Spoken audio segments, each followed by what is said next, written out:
옛날 성경에는 지금은 권위 있는 새 교훈이로다 이렇게 했는데 옛날 성경에는 권세 있는 새 교훈이로다 이렇게 했어요. 내가 볼 때는 막 그래서 나는 옛날 사람이라서 그런지 몰라도 권세 있는 새 교훈 그 표현이 더 좋은 것 같아요. 오늘 제목이 권세 있는 새 교훈.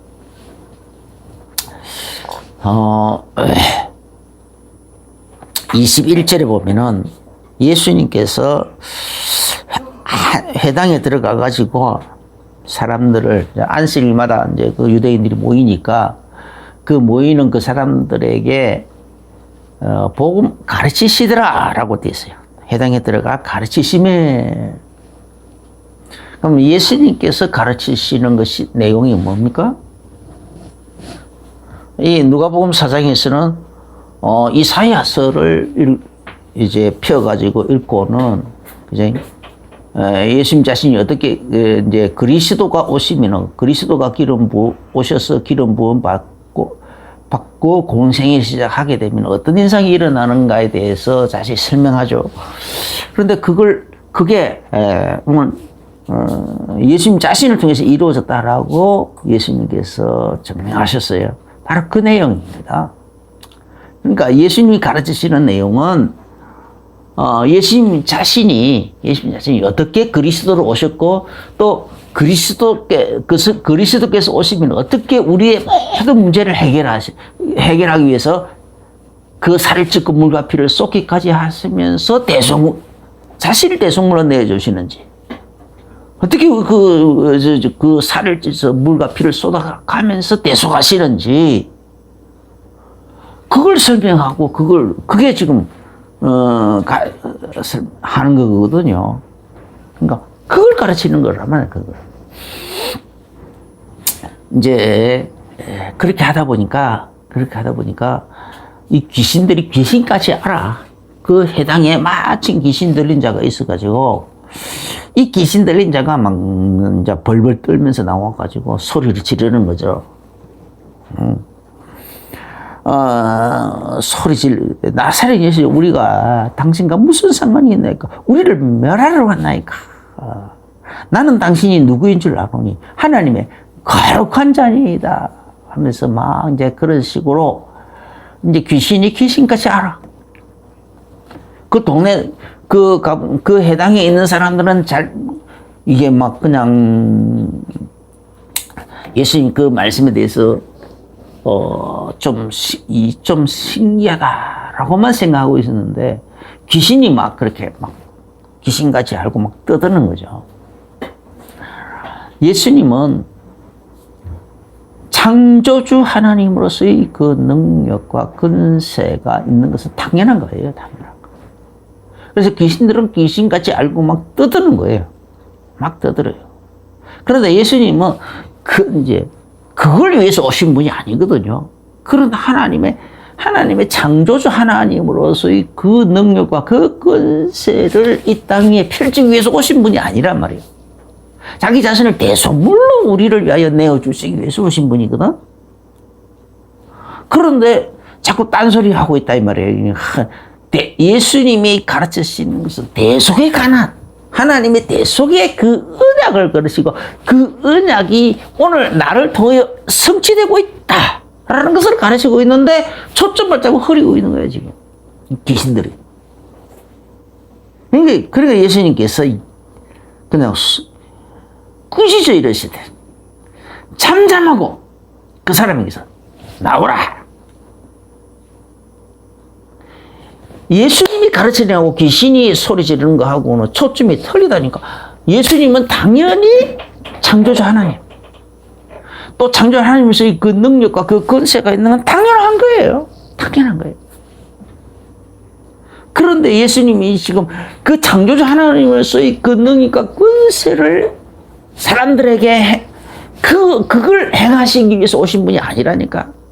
그런 엄청나신 분이 자기 살을 찢어서 자기 피를 흘려서 자기 목숨을 대속물로까지 내주면서까지 해서 우리의 모든 문제를 해결하고 우리를 하나님께로 다 이끌기 위해서 우리가 하나님 만나고 하나님은 우리를 만나주시고, 그래서 하나님과 우리가 하나가 되고 함께 살고 더불어 같이 살고, 그걸 하나님 나라라고 그러잖아요. 그런 하나님 나라를 우리 속에 성취하기 위해서 오신 분이란 말이에요. 할렐루야. 그러면 사람들의 관심이 초점이 어디로 모아져야 되느냐? 하나님께서 그 아들을 보내셔서 우리의 모든 죄와 허물을 우리의 다 대속하시는 그 대속의 은혜에 초점이 맞춰져야 되는데, 이 귀신들이 그 초점을 흐려두고 있다. 그래서 예수님께서 이 귀신을 꾸짖어가지고, 귀신들이 틀린 말 하는 건 아니잖아요. 다 맞는 말 하는데 초점을 흐려버려. 오늘날도 이와 같은 일들이 참 많아요. 이 귀신들이 하는 일들이 자꾸 초점을 흐린다는 거야. 예수 그리스도의 이 대속의 은혜에 사람들이 초점을 맞추지 못하도록 만들고 있어요. 그런 일들이 참 많이 봐요. 지금도 뭐 사이비들은 말할 것도 없고, 이단들 이런 거 말할 것도 없지만, 많은 대단한 뛰어난 그 목사님들 설교에서도 설교를 들어보면은 가끔 가다 보면은 그런 약간 그 초점이 약간 다른 것에 가는 것을 자꾸 느껴지는 것이 있어요. 딱 꼬집어서 말할 수 없는데 그냥 그래서 이렇게 들을 때에 그 느껴지는 느낌이 있잖아요. 그 느낌들이 그런 것이 자꾸 있어요. 그래서, 만약 그런 식으로 초점을 자꾸 흐린다면은, 예수님의 이 귀신을 예수님께서 꾸짖듯이 아마 나중에 그 사람들 좀 예수님께 꾸지람 받지 않을까 싶은 생각 들어요. 마가복음 5장 7절에도 보면은, 예수님께서 그라사 지방에 들어갔더니, 거기에 이제, 귀신 들린 자, 그것도 군대 귀신 들린 자, 어마어마한 대군, 그러니까 2,000마리도 넘는 큰 군대 귀신 들린 자가 막, 이제 이렇게 완전히 미쳐가지고 막 난리를 치고 있는데, 바로 그 귀신, 그죠? 그 귀신, 그러니까 거기 가서 이제 그 귀신 들린 자에게 예수님께서 그 귀신을 꾸짖어서 나가라고 그러니까 이 귀신들이 예수님 앞에 엎드려가지고 막, 때가 이렇게 지는 우리들을 멸하러 왔습니까? 하면서 막 얘기하죠. 이 때가 이르기 전에 하는 것은 뭐냐? 이 귀신들을 심판하는 때는 예수님이 재림하시는데. 계시록 19장에서야 19장, 그리고 또 계시록 20장 14, 15절에서야 비로소 나오는 얘기예요. 세상 끝날에 되어질 내용이거든요. 그때 이 귀신들을 마귀와 그 사자, 거짓 선지자, 그리고 귀신들 싸그리 어다가 지옥 불 속에 집어넣어서 넣는 거거든요. 그러니까 이제 이 예수님이 지금 지금 그라사 지방에 갔을 때에는 아직 이 귀신이 바라볼 때는 아직 때가 안 됐는데 벌써 예수님이 오셨단 말이에요. 놀래가지고 때가 이렇게 됐으니 벌써 우리를 멸하러 왔습니까? 라고 막 그런 식으로 말하고 있는 거예요. 근데 예수님께서 그냥 꾸짖어가지고 당신은 지극히 높으신 하나님의 아들이다 라는 표현을 하고 있죠. 귀신이 귀신같이 안다니까 지극히 높으신 하나님의 아들 예수요.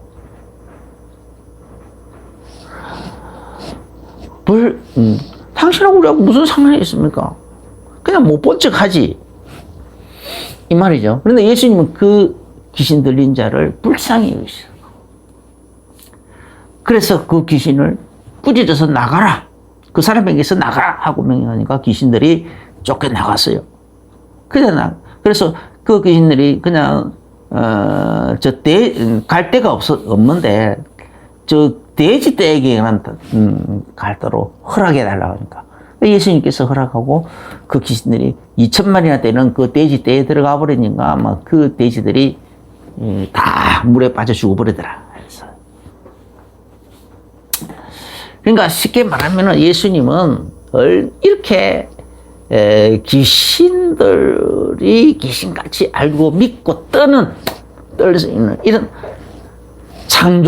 창조주로서의 능력과 근세를 가지고 계신 분이야. 그죠? 그분이 지금 우리들을 대속하기 위해서 오신 거거든요. 그래서 그 사람에게서 나오라! 라는 이 말은 뭐냐? 그냥 단순한 말이 아니네. 예수님, 얼마든지, 그 베드로에게 그랬죠. 예수님이 그 십자가에 이제 못 박기 직전에 베드로가 막, 예수님을 잡으러 온 사람들의 그 말, 이제 중에 그 말고라는 사람의 길을 쳐서 칼로 가지고 하니까, 상하게 하고 그러니까 예수님께서 칼을 집어넣어라. 내가 지금 12군난도 더 되는 마태복음 26장 53절에 12군난도 더 되는 천사들을 큰 동원시켜 가지고 이 문제 순식간에 싹 해결하고 내가 잡혀가지 않게 하고 이 로마 군병들을 완전히 다 박살내버리고 그렇게 또 막 그 제사장의 그 종들 그 군대들 다 박살내고 내가 완전히 다 바꾸는 그런 세계를 좀 그렇게 할 수 있는 능력이 없는 줄 아느냐.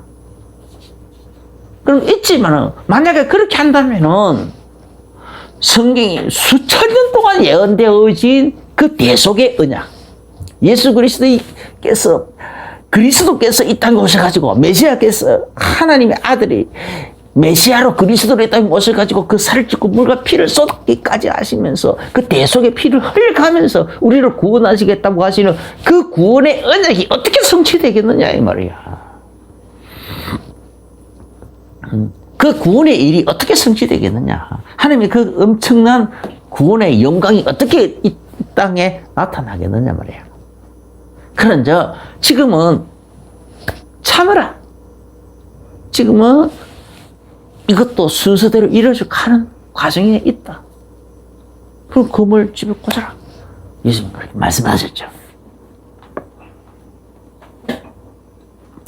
그런데 이 귀신 들린 자에게 예수님께서 잠잠하고 그 사람에게서 나오라 하고 명령을 하셨고 또 군대 귀신 들린 자에게서도 그 사람에게서 나오라 하고 명령하고 그 말은 무슨 말입니까?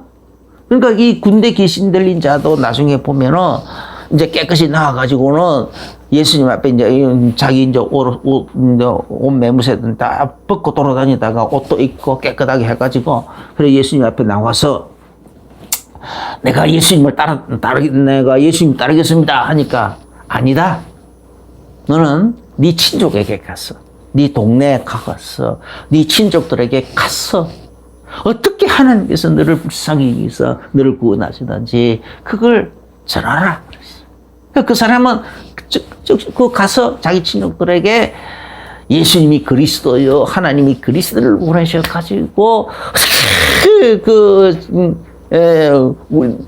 내가 수없이 많은 죄 때문에 저주 때문에 재앙 때문에 내가 귀신에게 잡혀가지고 그것도 귀신이 한두 마리도 아니고 2,000마리나 넘는 귀신에게 잡혀가지고 정신 못 차리고 귀신에 끌려다니면서 멸망의 길로 그렇게 막 끌려가고 지옥까지 끌려갈 수밖에 없게 돼 있었는데 그런데 그리스도께서 오셔가지고 하나님이 아들을 그리스도로 보내셔가지고 나를 불쌍히 써가지고 구원해 주셨다. 귀신에서 해방시켜 주셨다. 귀신에서 해방됐다. 이제는 내 모든 죄와 허물, 그 귀신에게 시달릴 수밖에 없었고, 사탄에게, 마귀에게 잡혀볼 수밖에 없었던 근본 원인이 되는 죄 문제까지도 다 해결해버린다. 말이야. 나는 죄에서도 해방됐고, 그래서 귀신에게서도 해방됐고, 그런 저 앞으로 나는 죽고 난 다음에는 내가 내 영혼에 대해 영혼의 심판에서도 구원받았다. 심판의 문제도 해결됐다. 이거 얼마나 큰 하나님의 은혜를 베풀어 주셨나니까. 이 복음을 전하는 전도사가 됐어요. 이 사람이 그 그라사 지방에서 예수님이 여기 있는 거예요. 이 원리 예수님 단순히 창조주 하나님으로서의 명령권자로서 명령을 내린 게 아니에요. 지금 적어도 예수님께서 이 귀신을 그 사람에게서 나가라.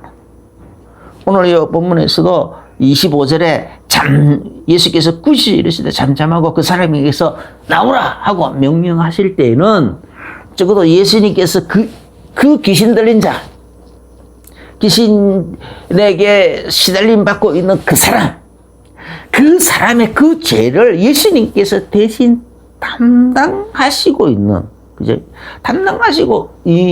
담당하겠다고 하는 선포인 거예요. 예수님께서 아버지께서 내게 주신 자는 내가 하나도 잃어버리지 않고 다 구원하겠다. 하나도 남김없이 내가 다 구원했다. 라고 요한복음 17장에서 말씀하셨거든요. 그래서 가룟 유다 외에는 다 구원하셨다. 근데 가룟 유다는 원래 처음부터 마귀였고 사탄이었다. 라고 했어요. 그러니까 하나도 잃어버리지 않았다. 내게 나온 자, 아버지께서 내게 맡겨주신 자는 내가 하나도 잃어버리지 않았다. 그러면 여기 귀신 들린, 그런데 보니까 아버지께서 예수님에게 맡겨주신 자 중에 그런 자가 있는데 그 사람이 지금 귀신이 들려 있어. 귀신이 먼저 선점해가지고 다 그 사람 영혼을 지배하고 있고 그 사람의 인생을 지배하고 있고 그래서 그 인생을 망하는 길로 끌고 가고 있고 현재도 지옥 같은 삶을 살게 하고 있다 이 말이에요. 사람들은 그걸 운명과 팔자로 더러운 운명과 팔자라고 그렇게 표현하지만 예수님이 볼 때는 그게 아닌 거예요. 죄 때문에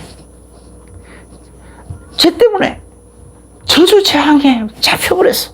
귀신에게 잡혀버려서 끌려다니다가 노예로 끌려다니다가 지옥 불 속에까지 들어가는 거야. 그래서 예수님은 하나님 아버지께서 예수님에게 맡겨주신 자. 그걸 보니까 귀신이 들려 있어. 귀신이 먼저 선점해 있어. 그러니까 귀신을 쫓아내는 거죠. 이 귀신아, 내가 너에게 명령하는 나가라. 그 사람에게서 나가라. 명령하시는 거죠. 예수님은 그 구원의 주체가 되니까 바로 명령을 하는 것이고 우리는 그 예수 이름으로 명령을 하는 거고 차이가 있죠. 그래서 적어도 예수님은 그 사람의 그 죄를 예수님이 친히 담당하시는 거죠. 아버지께서 자기에게 맡겨주신 자이기 때문에 그 사람의 그 죄도 예수님이 담당하시겠고, 그리고 그 사람이 지금 저주재앙의 문제에 그것도 예수님이 당신이 다 담당하시겠고, 찔리고 상하고 징계받고 다 하셔가지고 다 담당하시겠고, 그런데 사단이 또 먼저 지배하고 있다. 그래서 왕권을 가지고 그냥 명령을 해가지고 그 귀신을 쫓아내버렸다. 추방해서 쫓아내버렸다. 그래서 예수님은 선지자요 제사장이요 왕이라 그래요. 왕으로서 왕권을 행하신 거예요. 제사장으로서 우리 죄를 싹 해결하신 거예요. 할렐루야. 그 선포예요, 선포. 지금 그런 그리스도로서의 그 명분을 갖춰가지고 하는 명령인 거예요, 지금 명령. 그래서 창세기 그냥 이 그리스도의 언약은요, 창세기 3장 15절에 아담과 하와가 범죄한 것을 하나님께서 하긴 하자 말자 제일 먼저 주신 것이 이 창세기 3장 15절의 언약이란 말이에요. 하나님의 아들이 여인의 옷으로 오셔가지고 그 사단의 머리를 박살내버릴 거단 말이에요. 사탄의 머리는 권세를 말하는 것이라고 하거든요. 사탄의 권세를 박살내고 거기서 건져내겠다. 너희가 지금 죄를 범함으로 말미암아서 사탄에게 쏘아가가지고 뱀에게 쏘아서 죄를 지었느냐, 범죄했느냐. 그것 때문에 네가 이제 마귀에게 잡혀버렸느냐. 이제 그 문제를 해결하기 위해서는, 그래서 그 문제를 해결하기 위해서는 하나님의 아들이 여인 오손으로 오셔가지고, 그래서 발꿈치를 상해가면서 피를 흘려가면서 사단의 머리를 박살낼 거단 말이에요.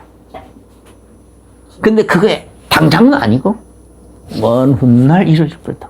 너는 하나님 아들이 그런 식으로 육신을 입고 오셔가지고 그 피를 흘려가면서 너의 모든 문제를 싹 해결하고 사단의 권세를 박살내고 사단에게서 너를 해방시킬 그 아들이 오실 그 언약을 붙들고 그 오실 때를 기다리고 있으라 이 말이에요. 그걸 기다리는 표로서 희생 제물 제사를 드리라 이 말이에요. 어린 양을 가지고 희생 제물 제사를 드리면서 기다리고 있으라. 내 죄 때문에 이 어린 양이 나를 대신 피를 흘린다. 하나님의 어린 양이 피를 흘리신다.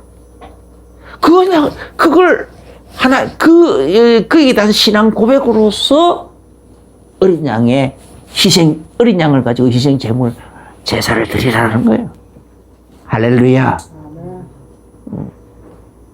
그 언약을 제대로 잡은 아벨의 제사는 하나님께서 창세기 4장 기뻐 받아주셨지만, 가인의 제사는 하나님이 안 받아주셨어.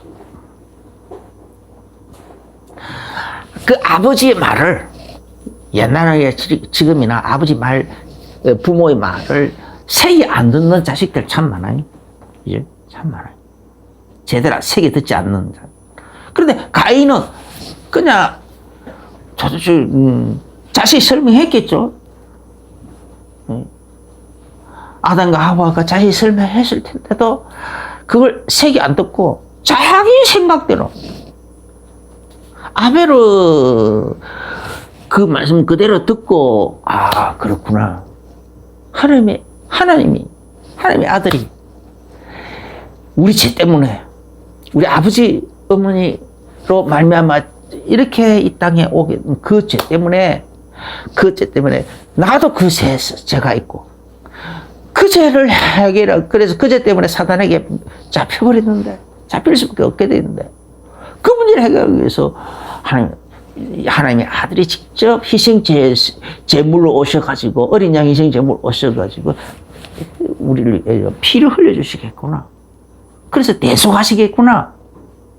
그럼 그 언약을 내가 붙잡고 어린 양을 잡아서 피를 내서 하나님의 아들이 이런 식으로 나를 대신하여 피를 흘리실 그 언약을 내가 믿고 기다립니다. 언제쯤 오실 겁니까? 그 오실 때를 기다리면서 내가 제가 생각날 때마다, 제가 깨달아질 때마다 내가 어린 양의 이 피를 흘려가면서 제사를 드려서 그 언약을 기다립니다. 장차 하나님께서 친히 하나님의 아들이 내 죄를 대신하여 대속의 피를 흘려주실 그때를 기다립니다. 믿음으로 기다리고 있습니다. 하나님 고백이죠, 신앙 고백. 아벨 그런 신앙 고백을 드렸어요. 그래서 히브리서 11장에 아벨은 그 제물이 믿음을 증가한다 그랬어요. 근데 아벨은 그냥 농산물 가지고 희생 제물 그냥 내 거 가지고 하면 되지, 나한테 있는 거 농사 지었어. 그래서 그 농산물 가지고 했어요.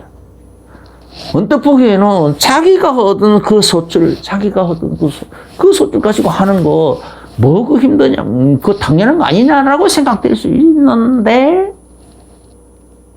하나님 그럴 때는 언약을 버려버리고, 언약을 잊어버린 거야. 잊어버렸고, 잃어버렸고, 버려버린 행위나 마찬가지인 거예요. 그래서 하나님께서 그 가벨의 제사는 받으실 수가 없는 거죠. 가인의 제사는 받으실 수가 없는 거죠. 그런데 이 언약, 이 창세기 3장 15절부터 시작되어 있는 이 언약이 쭉 이어져서 이걸 그 외에도 노아 때도 마찬가지고 막 아브라함 때도 그런 제사 쭉 이어져서 조금 더 구체적으로 설명하고 있는 것이 그죠? 이사야 53장이 5절 6절에 있어. 그 그리스도께서 하나님의 아들이 그리스도 이 땅에 오시면 그런 우리의 어린 양 대속물로 오시는데 그가 찔리고 상하고 징계받고 채찍받고 죽으시기까지 한다. 그런데 사람들은 그때 당시에 죄가 많아서 그렇게 여호와 앞에서 그렇게 고난 당한다 그렇게 생각하지만 실상은 그게 아니다. 그가 찔리면 우리 허물 때문이다. 그가 상하면 우리의 죄악 때문이다. 그가 징계를 받는 것은 우리에게 평안을 주시기 위함이다. 그가 채찍에 맞는 것은 우리의 질병을 낫게 하기 위함이다. 우리의 질병의 고통을 대신 담당하기 위함이다. 그가 십자가에 달려 죽으시고 무덤 속까지 들어가시는 것은 우리의 심판을 대신 담당하시는 것이었다. 할렐루야. 아주 하나님께서 이사야를 통하여 구체적으로 자세하게 아주 입에 떠먹여 주듯이 이런 식으로 계시를 하고 있어요. 그래서 마가복음 10장 48절에 이제는 성경을 받으러 온 것이 아니고 이런 이사야가 얘기한 대로 창세기 3장 15절부터 예언되어진 대로 이사야가 구체적으로 예언한 대로 사람들을 자기 목숨 대속물로 내어주기 위해서 왔다. 그래서 요한복음 6장에 내 살을 받아 먹으라, 내 피를 받아 마시라. 내 살은 생명이 또 있고 내 피는 생명이 없나다. 내 살을 먹고 내 피를 마시지 않으면 생명이 없다. 내 살을 먹고 내 피를 마시는 야만 생명이 있는 것이고 또 그는 내 안에 있고 나는 그 안에 있고 또 아버지도 우리가 그처를 그 속에 있을 것이고. 할렐루야. 그 길이 하나님 우리가 하나 되는 길이 열린다라는 거예요. 예수님께서 그렇게 살을 찢어주는데 그래서 대속물로 이렇게 해주셔야만. 그래서 요한복음 19장 30절에 예수님께서 십자가에 달려 죽으시기 직전에 그래서 그 모든 것을 다 이루었다 하고 선포하신 것이지 않습니까? 마지막으로 하신 말씀이 다 이루었다 선포하셨어요. 그 대속하는 일을 다 이뤘다 선포하신 거죠. 그러니까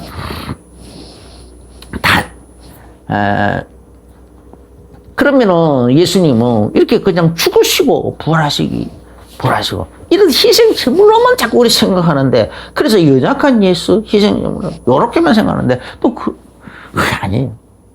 예수님은 심판주예요. 예수 그리스도. 그래서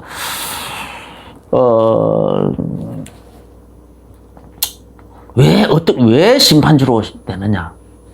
예수님이 친히 말씀하세요. 요한복음 5장 22절에 아들 되므로 인해서 심판을 아들에게 아버지께서는 심판을 아들에게 다 맡기셨다는 거예요. 뭐 때문에? 요한복음 5장 27절에 인자됨으로 말미암아서 이런 식으로 우리를 대속할 대속물로 오시기 위해서, 그죠? 대속물 오시기 위해서 육신을 입고 오시는 그것 때문에, 그래서 그 살을 찢고 물과 피를 다 쏟아내기까지 대속하신 그것 때문에 심판을 그 예수님에게 다 맡기셨다는 거예요. 요한복음 3장 16절에 하나님이 세상을 이처럼 사랑하사 이렇게까지 사랑하셨어. 독생자를 주시니 누구든지 저를 믿는 자마다 멸망치 않고 다 구원 얻게 하려 함이라고 하셨는데, 그래서 믿지 않는 자는 이미 심판받은 거라는 거예요. 이미 심판받은 거.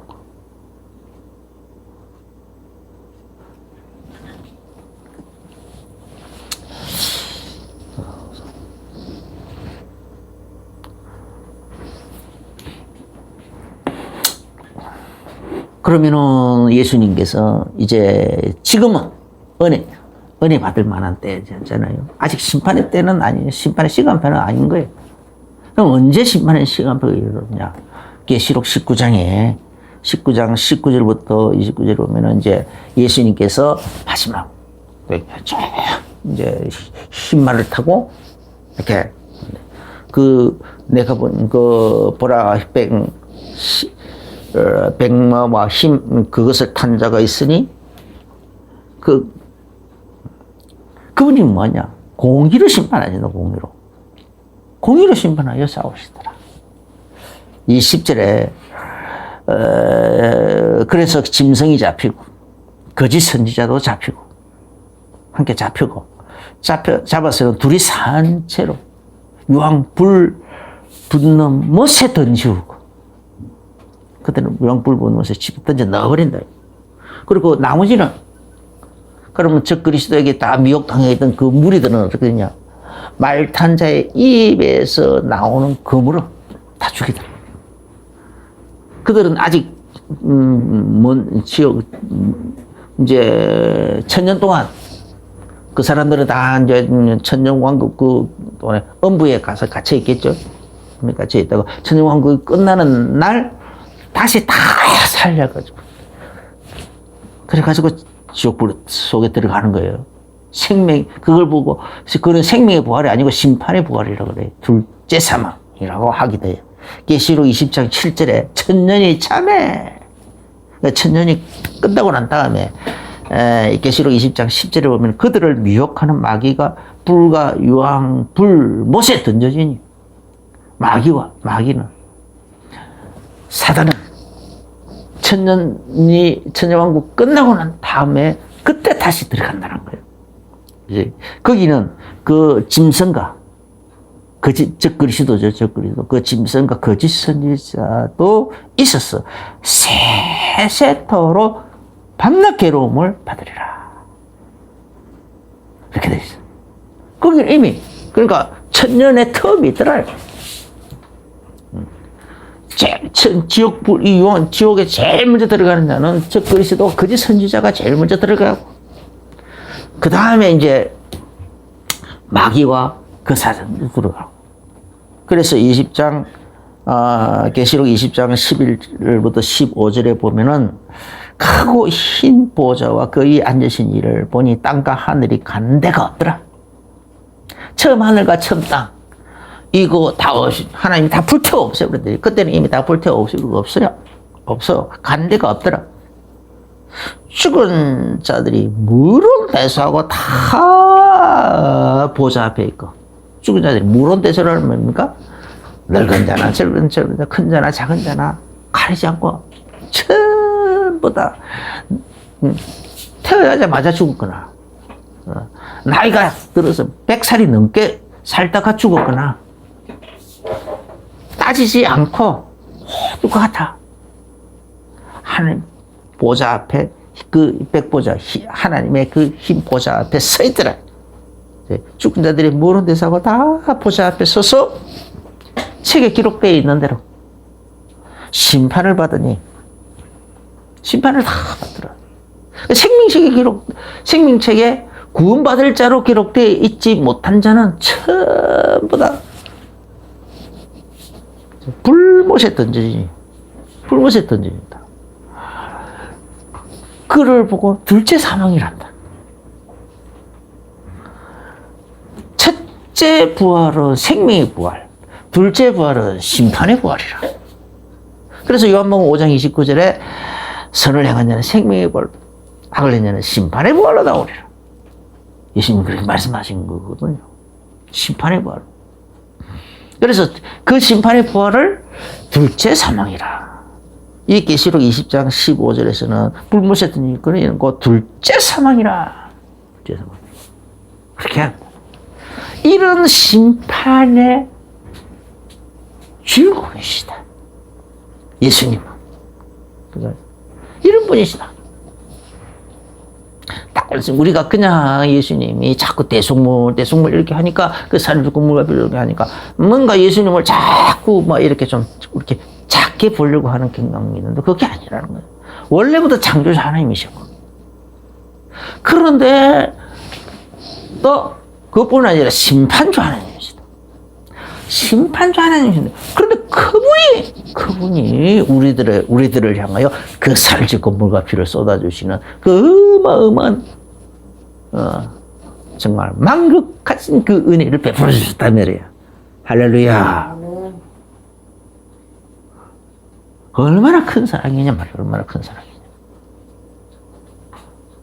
그러니까 오늘 이 22절에 그러니까 예수님이 이런 걸 증거하니까 무스 사람이 그의 교훈에 놀라. 예수님은 지금 이런 주인공이잖아요. 이런 주인공이고 이런 당사자란 말이에요.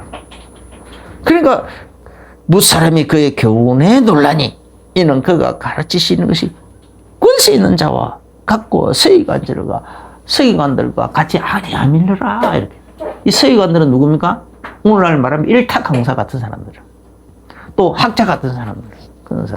그런데 오늘날도 우리가 보면은 하나의 예를 들자면은 세종대왕에 대해서 일타 강사들이 가르친다면은 일타 강사가 역사 강사 중에 한국사를 가르치면은 그 유명한 일타 강사들 많이 있잖아요. 그 사람들 세종대왕에서 가르치면은 얼마나 재미있게 가르치면 사람들이 쏙 빨려들게끔 아주 재미있게 들어요. 그런데 만약에 세종대왕이 직접 나타나가지고 그때 당시의 역사를 가르친다면, 세종대왕 그 자신에 대해서 한 것을 가르친다면, 일타 강사들이 가르치는 거하고 완전히 분위기도 달라지겠죠? 분위기도 달라지고, 뭔가 느낌도 달라지고, 이제, 다른 느낌이 나요. 뭔가 좀, 어떤 범접할 수 없는 어떤 그런 게 나온단 말이에요. 그런 느낌이 나와요. 똑같은 단어를 쓰는, 똑같은 내용을 가르치는데, 쓰는 단어도 달라지고, 느낌도 달라지고, 거기서 풍겨지는 그 어떤 힘도 달라지는 거예요. 그걸 보고 우리는 권위이라. 권위. 그러니까 세종대왕이 만약에 직접 나타난다면 권위 있겠나, 권세 있겠나 그런 거죠. 본인의 그러니까 느낌이 다른 느낌이 나타나는 거예요. 왕이 직접 나타나서 하면 다른 느낌이죠. 그하고 똑같다 이 말이에요.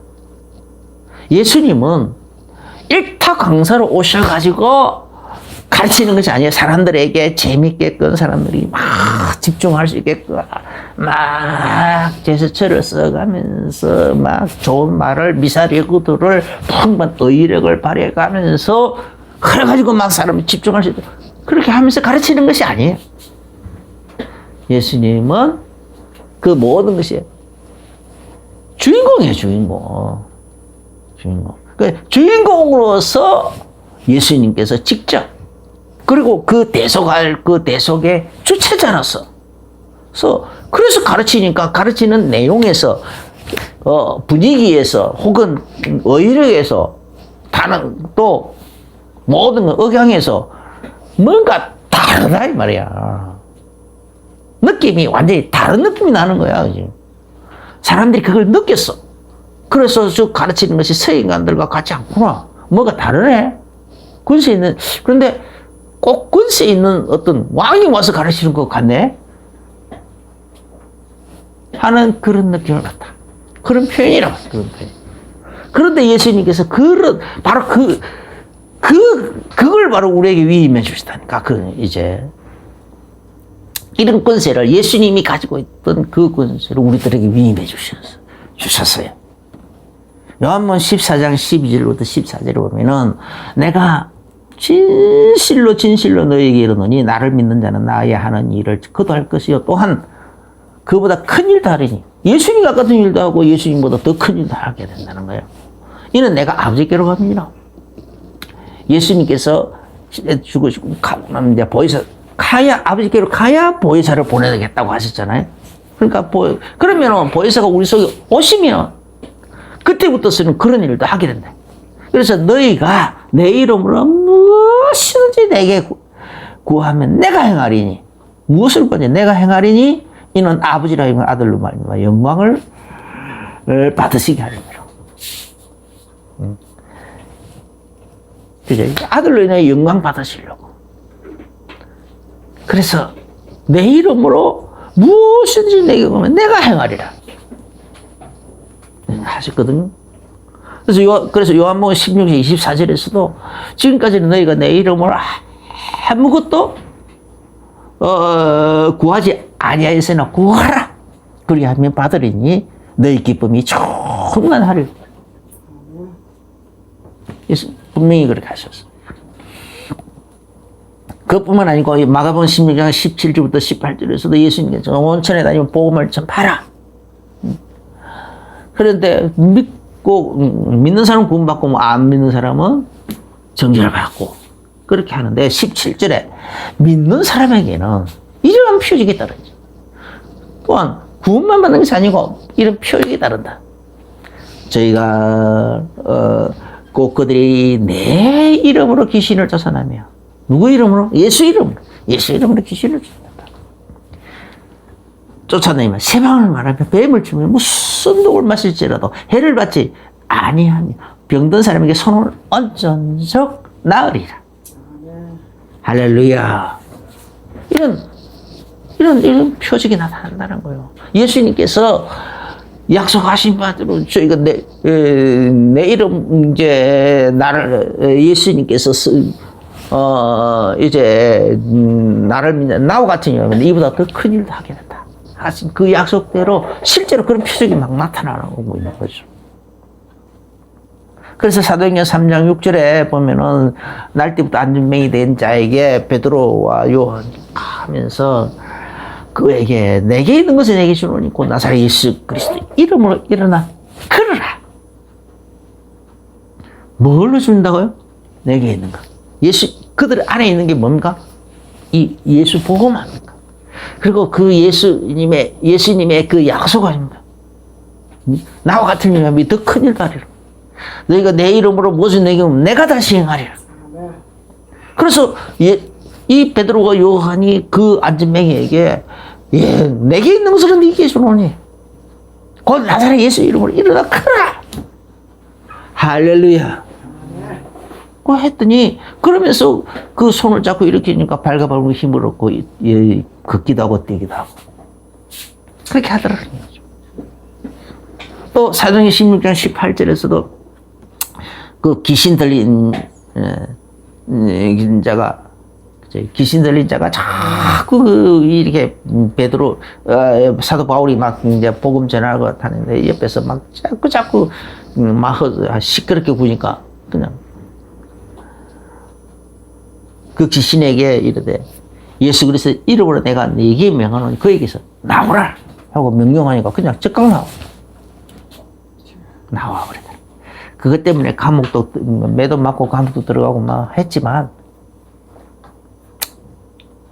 그런데 오히려 그걸 통해서 감옥 안에서 간수와 그 식구들을 또 구원하는 일도 하고 그랬죠. 어쨌든 이런 식으로 예수님께서는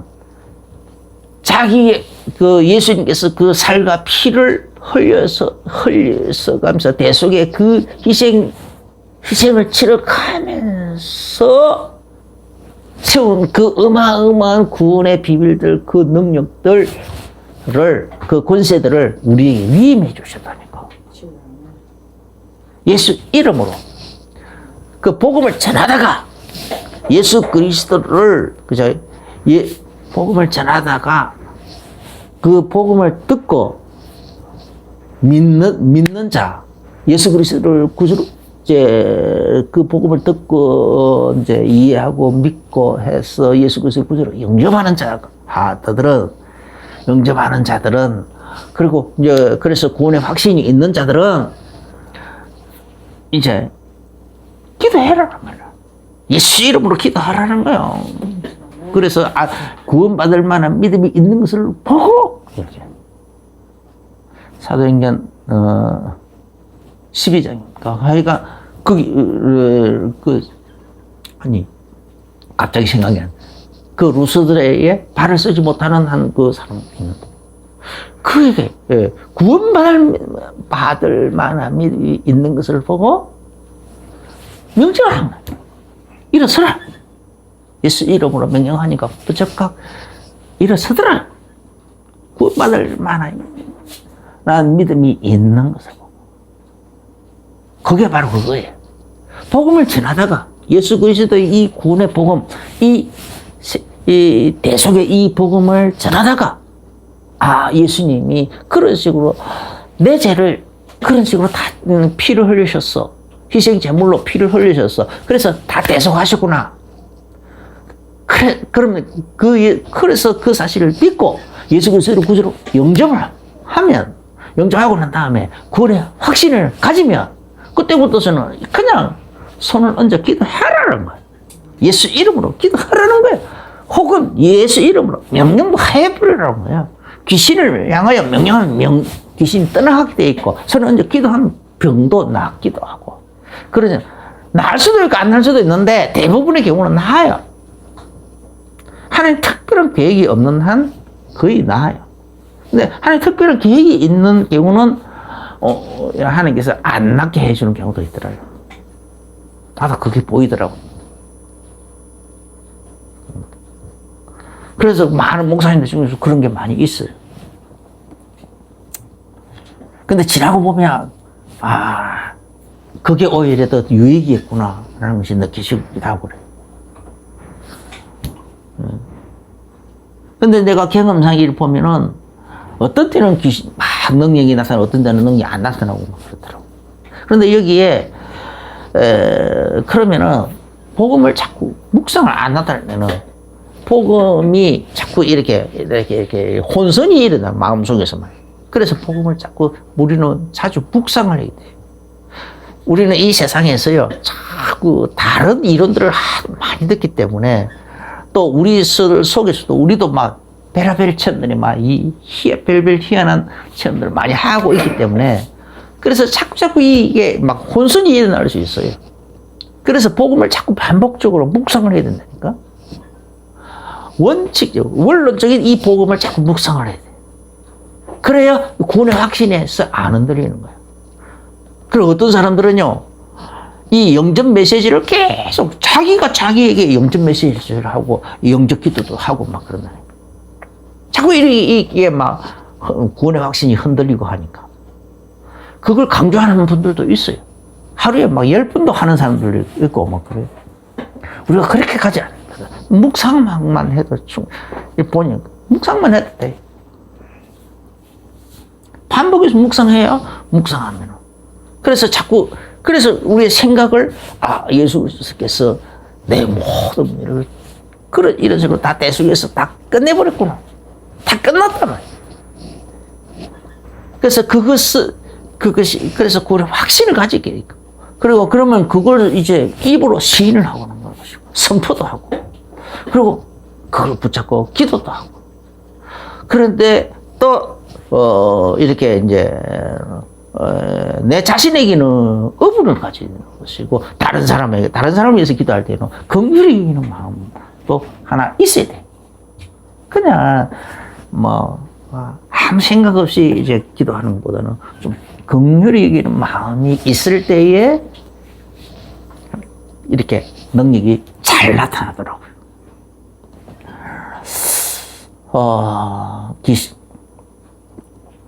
귀신만 쫓아내느냐? 그건 아닌 거예요. 하나님, 이미 예수님과 같은 일도 하고 그것도 더 큰 일도 하리라 하셨잖아요. 그러니까 예수님 바람과 파도도 꾸짖어서 하시는 분. 여러 가지 기적, 이적이 많이 나타났잖아요. 나도 많은 귀신들이 귀신을 많이 쫓아내기도 하고 병난으로 많이 고쳐지고 했는데 어떤 때는요, 이제 대자연을 향해서도 막 해도 되더라고요. 한 번은 집에 송아지가 태어났는데 일주일 동안 이 송아지가 똥을 못 싸는 거예요. 그렇게 자세히 보니까 항문이 없어, 항문이. 항문이 없어요. 그러니까 소가 어떻게 송아지가 이제 계속 이제 입으로는 일주일 동안 계속 젖을 빠는 거예요. 그러니까 이제 배가 풍선처럼 빵빵하게 이렇게 불었더니 거예요. 그리고 이제 내 방에 소 마구간 바로 옆에 있었는데 이 송아지가 괴로우니까 밤새도록 울어요. 그 송아지 울음소리가 꼭 애기 울음소리 같아요.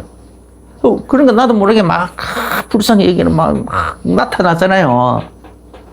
그래가지고, 그때 당시는 아주 옛날이기 때문에 그 송아지 할 수 있는 그 길이 없다고요. 그래, 그냥 가가지고 송아지가 이제 맥 빠져가지고 탁 누워있는데, 거기 이제 딱 손을 얹고, 이제, 이렇게 손을 얹고, 항문이 안 생긴 거. 이거, 나는 근거를 뭘로 했냐면은, 너와 내 모든 소유물에 하나님 복을 주신다 그랬잖아요.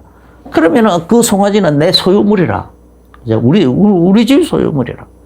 우리 집이 이미 예수 이름 부르고 있는데, 나 예수 믿는 가정, 그 소유물인데, 이게 뭔 일이냐 말이에요. 그러면 이제 하나님, 그냥, AS는 하나님이 이거 모든 이 송아지도 하나님 만드신 건데, 이거 지금 학문이 이거 잘못되어 있는데, 이건 하나님 AS 해 주셔야 되지 않습니까?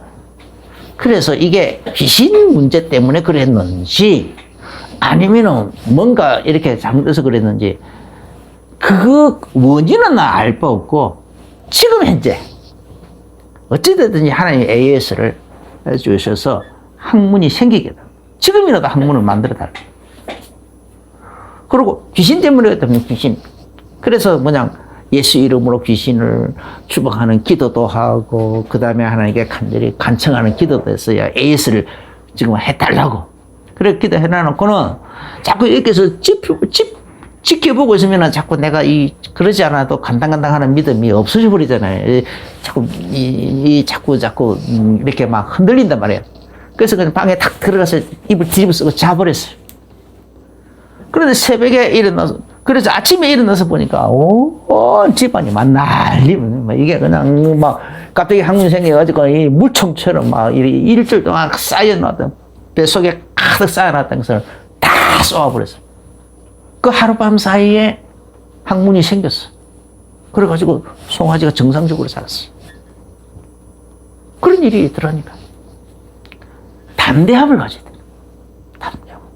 예수 이름으로.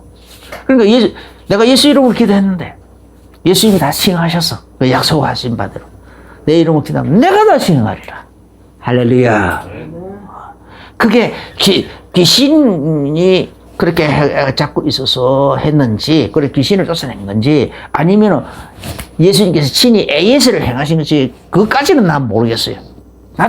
나는 그것까지는 난 모르겠고, 하여간 둘 다, 뭐든지 그냥. 그렇게 기도했는데, 그대로 그냥 기도한 대로 싹 깨끗이 치료가 됐어. 한 번은요, 태풍, 이제 신학교 다닐 때인데, 추석 때 이렇게 가보니까, 그때 추석이 좀 늦었어. 10월달인가 그랬어요. 그런데 이렇게 가보니까, 태풍을 맞아가지고, 우리 집 논의 벼가, 완전히 그냥, 다 망가져버렸어요. 이삭이 하나도 없어요, 이삭이. 얼마나 허탈합니까?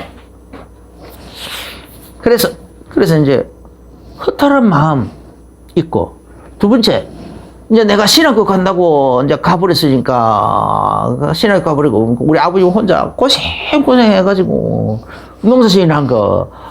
그래서 이게 그냥 완전히 농사가 헛방이 돼버리잖아요.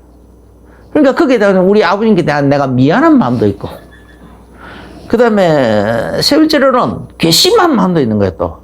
그 논에 대해서. 그 다음에 곡식에 대해서 괘씸한 마음, 우리가 예수 이름으로 불러가면서, 예수 이름으로 불러가면서 농사를 지었는데, 아니, 벼농사 짓는 거 집 보고자 한 것이냐, 쭉쭉이 보고, 쭉쭉이를 위해서 농사 짓는 것도 아닌데, 알곡을 위한 거 아니냐 말이야. 그런데, 이런 식으로 쭉쭉이만 있으면 어떡하느냐 말이야. 그래서 약간 괘씸한 생각도 들어요. 그래서 나는 그 별을 보고, 논을 보고, 인격적으로 대했어요. 그래서 천지만물의 하나님의 말씀을 들을 귀고 순종해야 될 의무가 있다. 그러므로 내가 예수 이름으로 명령하는 이 명령도 들을 귀가 있고 순종해야 될 의무가 있느니라. 이 농사를 예수 이름으로 부르면서 농사 지은 것은 쭉쭉이를 보고자 함이냐, 짚을 보고자 함이냐, 알맹이를 보고자 함이 아니냐 말이에요. 그래서 지금부터서는 다른 논에서는 벌써 배가 익어가지고 누렇게 익어가지고 지금 이 곡식을 그대로 드릴 때가 다 돼가는데 지금 일찍 거두는 논은 막 배가가지고 탈곡을 하고 있어요. 그렇지만 그런 사람들. 그래서 나는 아니 뭐 하여간 이 논이 생긴 이래로 가장 많은 소출을 내놔라 하고 막 예수 이름으로 명령을 막 했어요. 크게 뭐 아무도 없으니까 막 논 가운데 나 혼자 있으니까 그냥 크게 소리 지르고 막 명령하고 그리고 와 그랬어요. 서울로 올라가 그랬어. 그 나중에 보니까 갑자기 우리 아버지 마음속에 거기다가 그냥 물을 이제 물을 한번 대고 비료를 한번 더 줄까 하는 생각이 싹 들더래요.